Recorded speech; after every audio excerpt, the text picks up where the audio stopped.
you hurt?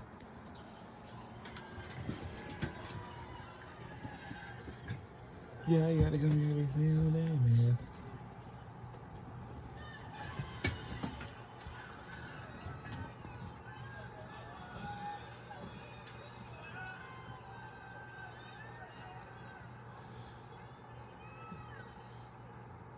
Um,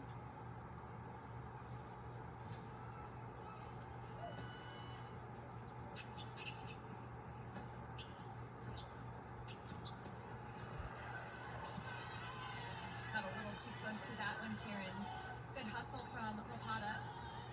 It's tough, too, for Lapata to consistently defend against the pace that Kieran brings, but she's capable of it. Has taken a 3-1 lead. Good Montemel going number 1 court. As Texas A&M continues to hold sway on a couple courts, they're also up a double break lead here on number 2.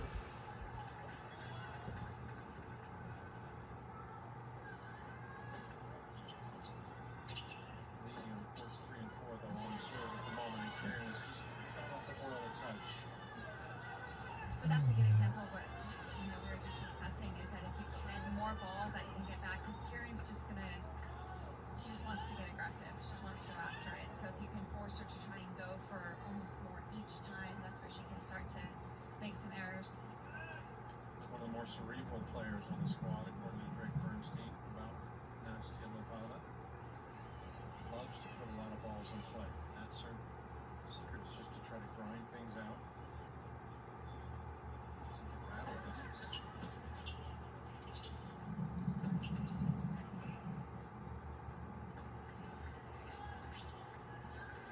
It's great depth from Kieran. It'll be a deciding point in this 5th game, and so crucial for Lapata just to try to find a way to get on the scoreboard, stymie the progress of Kieran.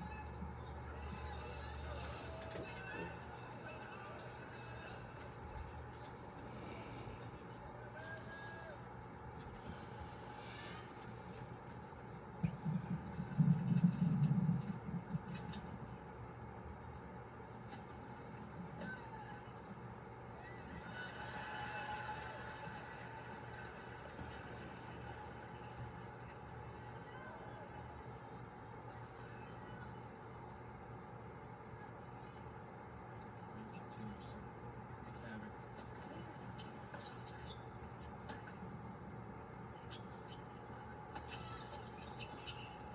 Once again, the big ball of Nicole Kieran just getting it done. She storms out to a 5-love start and gives Texas A&M hope on court number 2.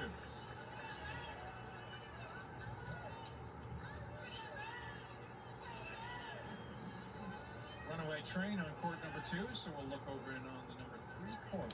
we on ESPN Plus for this national championship game today. Texas A&M.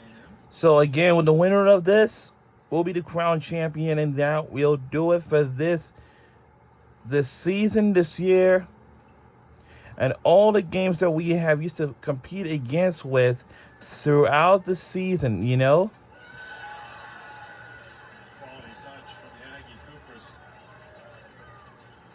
That looked easy, but I hope we're not gonna get fallen behind. wins to be able to have that touch and just drop it right in front of you. It was a good. We have some fans. We have some good fans, especially from my favorite famous campus of all time.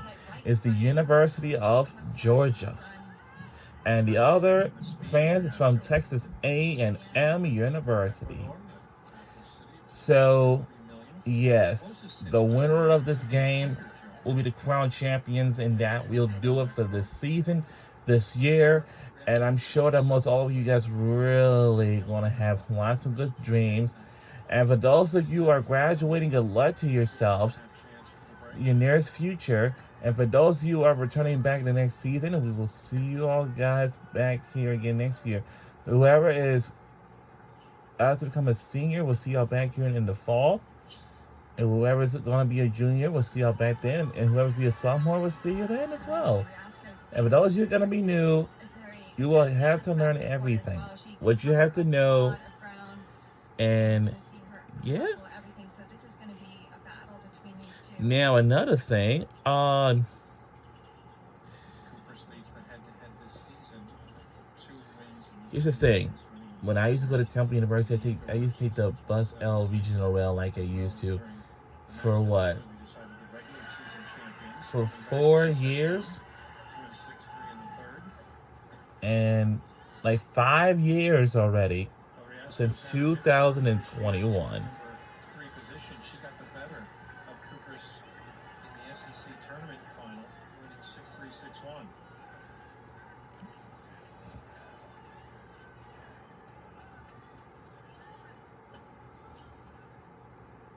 The seniors desperate to contribute here. 7-8 record overall in the season, including 6-7 in the 3 spot.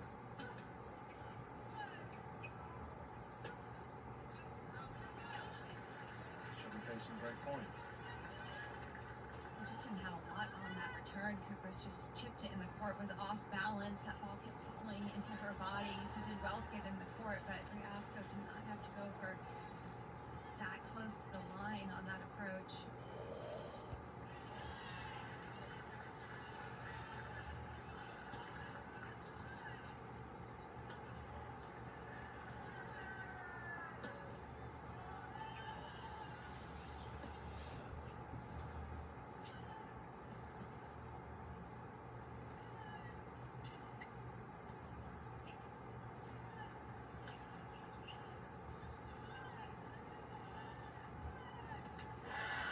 Cooper's able to finally sneak it past, and she's got the break for 4-2. Well, she did well because it's not easy to get the and she reads the ball well. So right here she was able to stay in the entire point, but Cooper's able to get more of an angle on the last. Once again, we would be rooting for Georgia Bulldogs this national championship game today, because this is. Trailing, so she'll get the break back. Cooper's has been fantastic for Texas A&M in this tournament. She won her opening match in the Quinnipiac opening round 6-love, 6-1. Went unfinished against Santa Barbara. Very comfortable win against UCLA 6-1, 6-4. Had to pull off a Houdini-like comeback against Tennessee. Lost the opening set, won 6-4 in the third, and then had the nice win that really kind of gave Texas A&M a lift when she got past 46 nation Lily Jones in straight sets yesterday in the semifinals.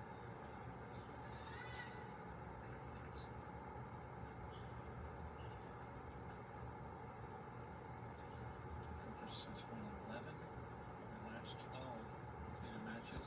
She goes for her 70th win of her career today. And a lot of those matches have been tough. I mean, that just proves like how well she can play in those tense pressure moments. She did that against Jones in the straight sets, the second set, a tie break, and she had to fight really hard. She's very good at keeping that mental toughness.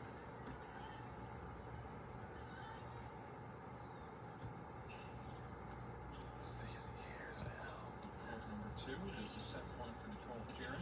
So far for Georgia at the line Year number 4. in the opening frame.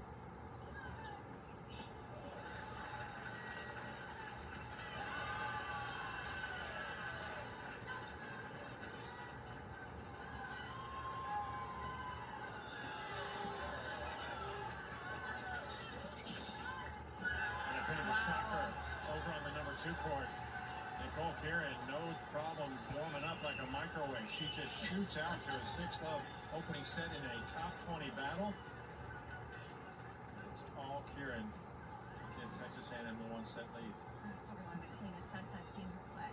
So, Certainly from the start. yes. She usually takes a little while to get warmed up and get into the mix. Back to court number 3. Cooper's the line for A&M.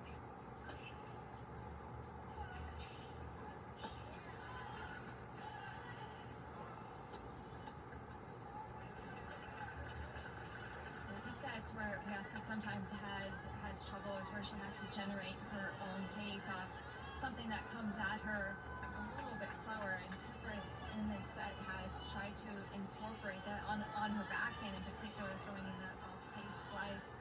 Yeah, seeing Mel Cooper's having difficulty in dealing with not only her opponent but the conditions. She's usually with a ready smile. She's usually so positive. You can tell it's having an effect on her. Cooper's point away from building a 5-2 lead.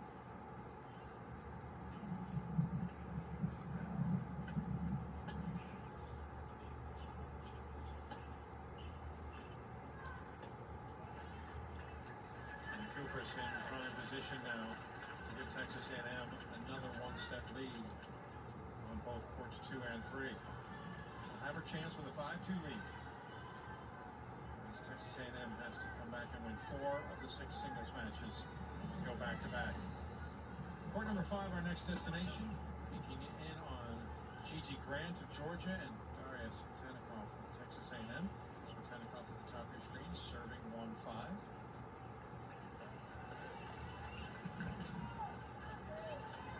No surprise that Gigi Grant, also a senior for this Bulldog squad, has just been instrumental in their success this season, this tournament. She's won all 5 of her singles matches thus far. She's such a tough competitor. I mean, so many times in her matches they've been tight contests. I mean, this is a great start for Grant in particular, but she competes so hard every single match. Smetanikoff, who hails from Marlboro, New Jersey, just about an hour south of Manhattan, New York. Really has had her struggles. She's opening 6 games.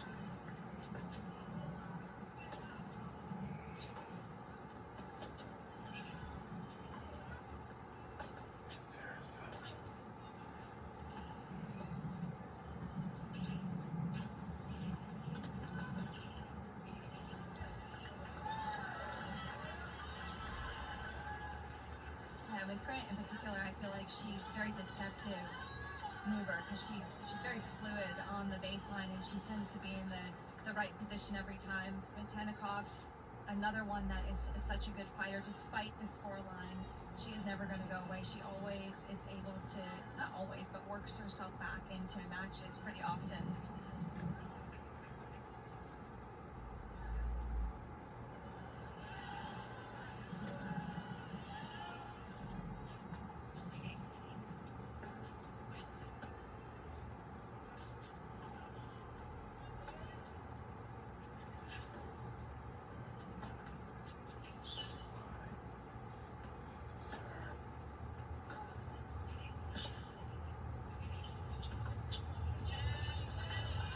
Starting to see the intelligence of Gigi Grant for Georgia, and she's starting to negate Smetanikoff's power. Yeah, that's definitely part of her tactics is using the slice. I mean, she was in good position in 3 or 4 of those shots, but opted to throw in the slice. Hails from Montevideo, Uruguay. That's about an hour ferry ride from Buenos Aires in Argentina to Colonia in Uruguay. The senior has been absolutely crucial. She's been crushing the opponents this NCAA tournament. She's looking to stamp out the opening set and have a chance to break for a 1-set lead.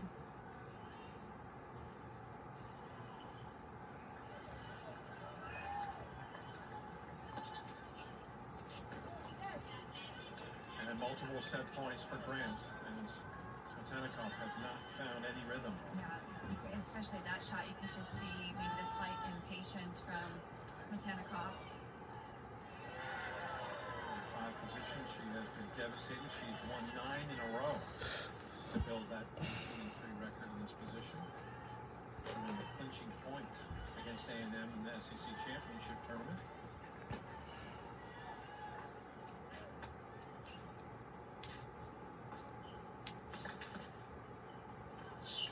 And how devastating has Gigi been for Georgia in the NCAA tournament? In 11 sets, she has now lost a total of 22 games as she gives Georgia a 1-set lead on court number 5. Back over to the number 3 court. A chance to peek in once again on Mel Riasco, Mia Kupris of Georgia and Texas A&M respectively.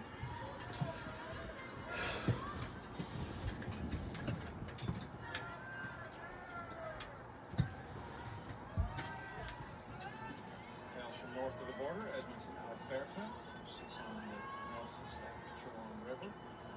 It's been full flow for Mia Kupris to this point. And Riasco does manage to get the hold to put the ball in hand of Kupris, who will now serve for a 1-set lead for Texas A&M. That was a better game from Riasco. Just looked a little bit more settled as far as mentally calming herself down. She was looking a little flustered earlier. And I do feel like she's a lefty and she can use that lefty serve, I think, more often to the backhand of Kupris. That's a good play. Kupris is the one that's constantly looking for that forehand. That's where she can cause some damage.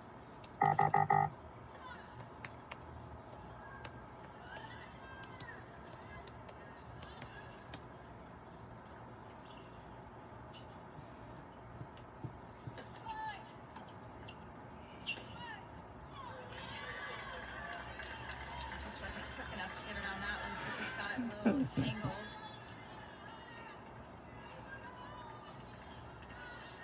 Vidmanova has been able to get the break back on number one court. They're back on serve, although Vidmanova now has quadruple break point to try to move ahead 4-3. They're just getting 7-2 underway on court 2. Merton and Perez on court 4, deadlocked through 8. Opening set for Georgia. Rojas and Reed also splitting the opening 8, although Reed for Texas A&M has triple break point. A chance to serve for a one-set lead if she converts. And Kupras is a strong doubles player, and Mark Weaver has said that that's actually helped her considerably this year. She is able to use her huge forehand, but she mixes it up a bit with her court positioning and even approaches the net now and again.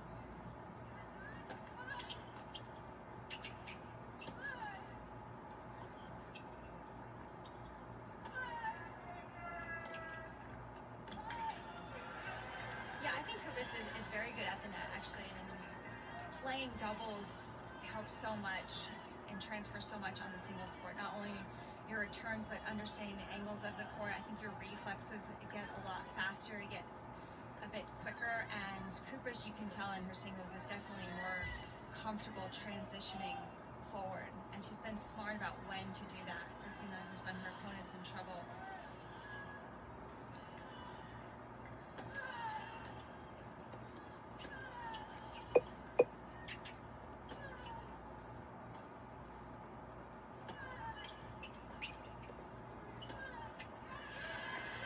Riasco got a little bit lucky there with that error. Her ball is landing very short in the court. Riasco with a chance to break. Get herself back into this opening set. She's going a little short here. A couple of errors put her in jeopardy.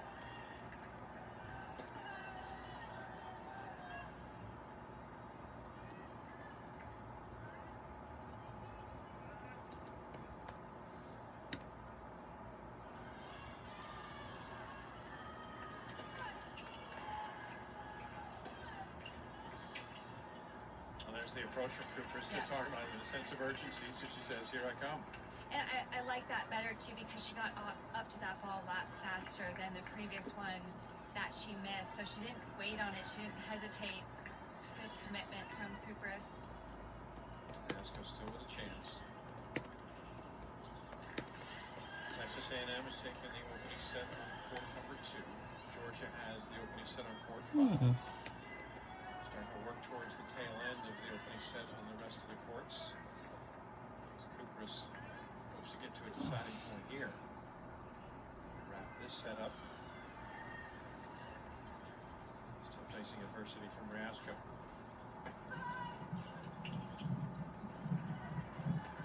Wow, quality serve, and then the ball, the reaction, the return, it hung up in the air because of the wind. It was a great serve. But you could see how much that ball was moving, and again, it has to be about the quickness here from Kupras. She hesitated, but did a good job of sprinting forward, smart to go down the center of the court. You know, when Riasco probably had to guess. I always thought as if that ball might blow back on Riasco's Sure, side of yeah, that. It's traveling so far, but Kupras gets the desired result. Faces a couple of break points, able to save them, and now it's a set point. Texas A&M a one-set lead on the second court. Mia Cooper's hard charging. Opening set 6-3 for the Aggies. And they've got the lead on 2 courts now. Up a set.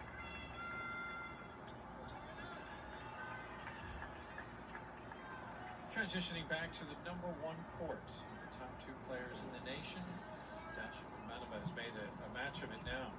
This opening set belonged to Stoyana of Texas A&M early. She was up a break, but Vidmanova has settled down. Finds herself up a break, serving 4-3.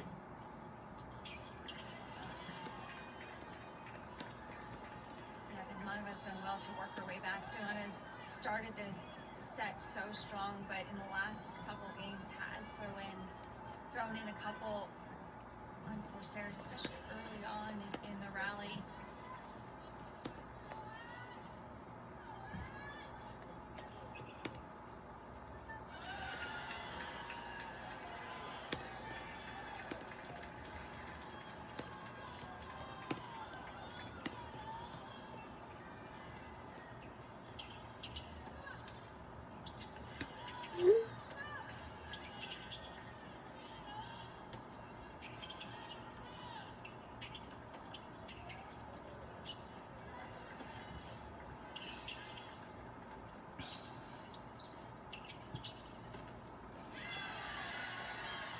good control on that volley from Stoyana. She's very good on those first volleys of not necessarily overplaying, but picking her spot really nicely. Good depth on that first volley.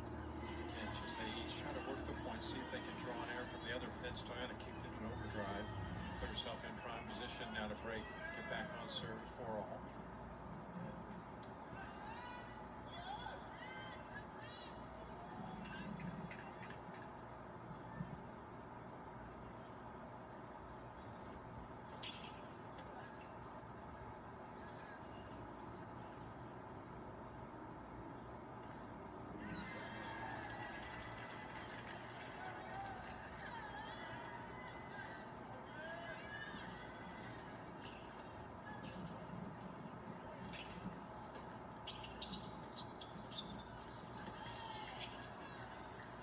Led as the ball comes from the adjacent court. Copers and Riasco on court number 3, just getting the second set started. It's a pause here as Stoyana still with break points.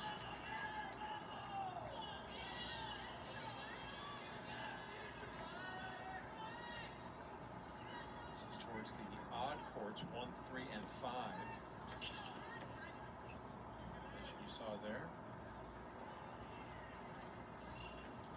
Just getting court 3 underway, and Grant serving to start set number 2 on court 5 in the distance.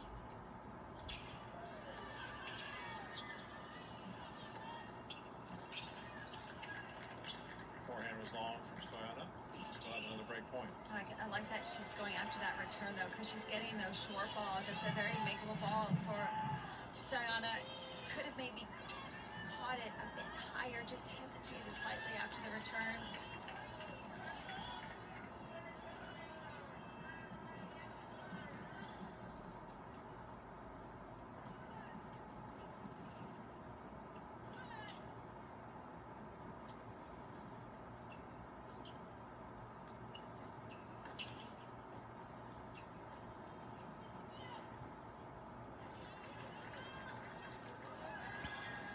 Vitanova doesn't want to rush here, considering how big the gusts of wind are. Just has to settle her nerve at the right time. And off another break point. If it does so, it'll be a deciding point in the 8th game.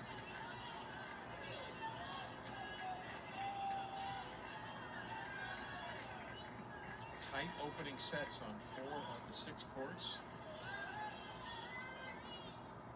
Texas A&M up a set on court 3. Georgia up a set on court 5. And Kieran also has Texas A&M up a set on court number 2. So Aggies giving themselves an early positive start after losing the doubles point.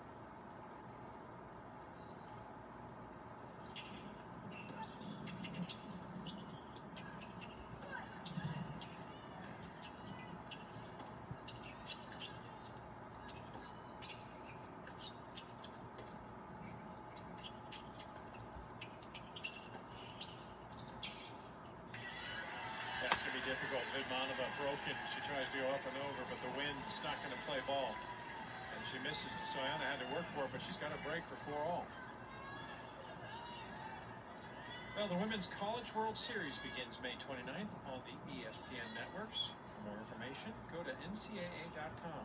Your home for all 90 NCAA championships, including both the men's and women's tennis championships here in Waco.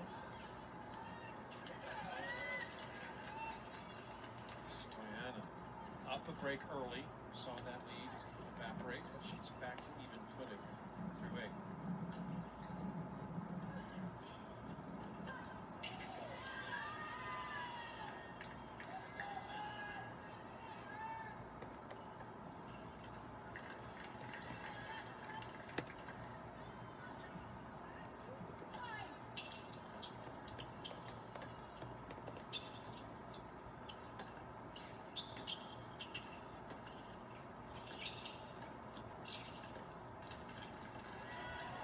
Wow.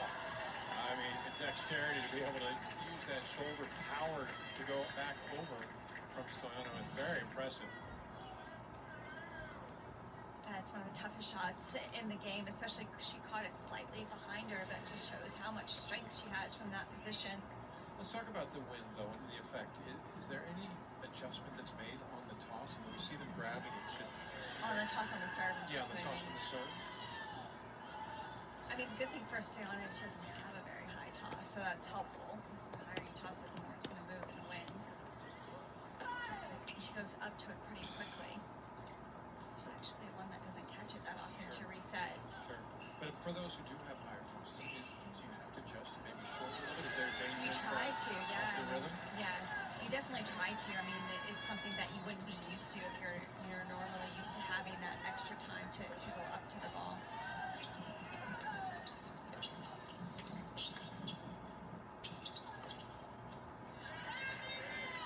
And you're seeing, it's obvious, but you're seeing quite a few players have to toss the ball 3 or 4 times and wait for the wind to die down almost. It's difficult.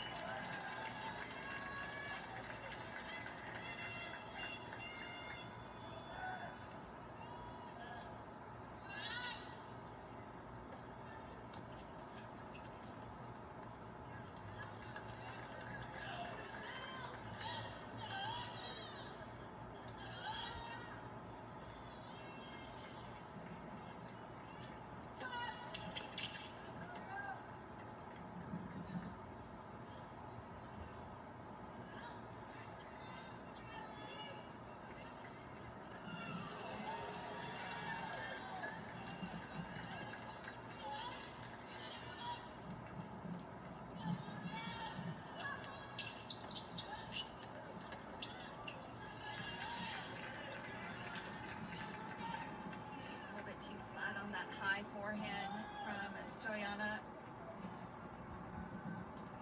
Bear fans. They just like tennis. They just come out to support this rematch of national championship final from 12 months ago. The top 2 teams in the country peeking in on court number 1 that has the top 2 players in the nation. What a dynamic finish for these two. Both seniors playing their last matches. Their last match, mind you, for their career at their respective schools.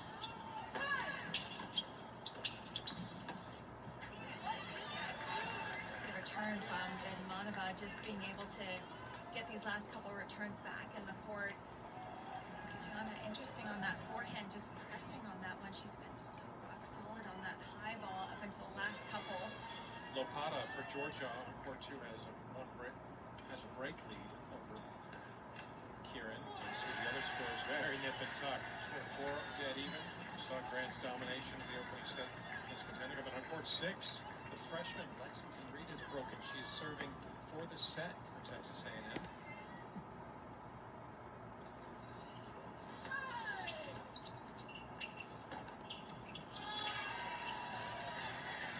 Just a smart pattern for Serena that we've seen time and time again to throw off the amount of it. And just has a nice, easy forehand into the corner and then comes in behind it. Yeah, and she doesn't have to hit the line on that. She can safely go.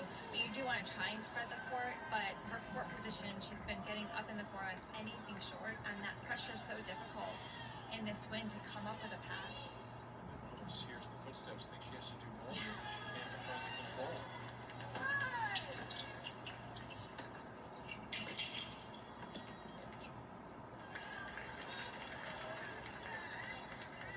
I still like the move. I think that was the wrong shot. I don't know, she didn't need to go for depth on that volley. Just hit it nice and short in front of you, force Vidmanova to come forward.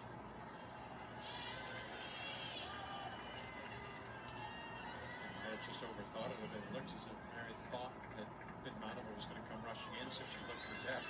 But over his court 6, Lexington Reed, Texas A&M in the near court on the right side. She's a freshman who was 2 points away from grabbing the opening set against Rojas of Georgia.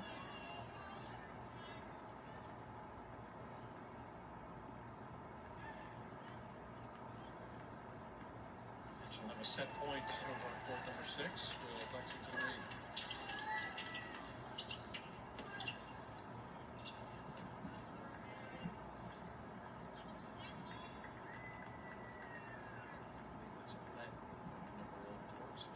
Serve on the deciding point.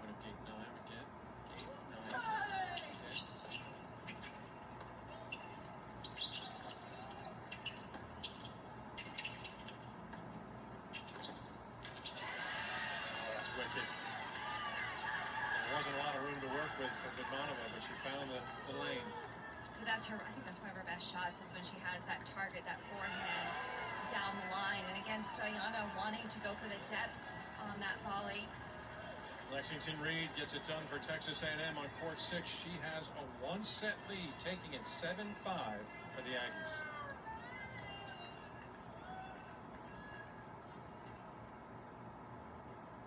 Now updating the courts again. Remember, Texas A&M needs to win 4 of the 6 singles matches to triumph.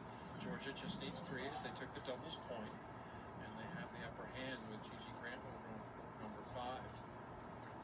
Texas A&M with the advantage on 3 courts now. And number 4 courts where we're heading next to see for the first time in singles competition.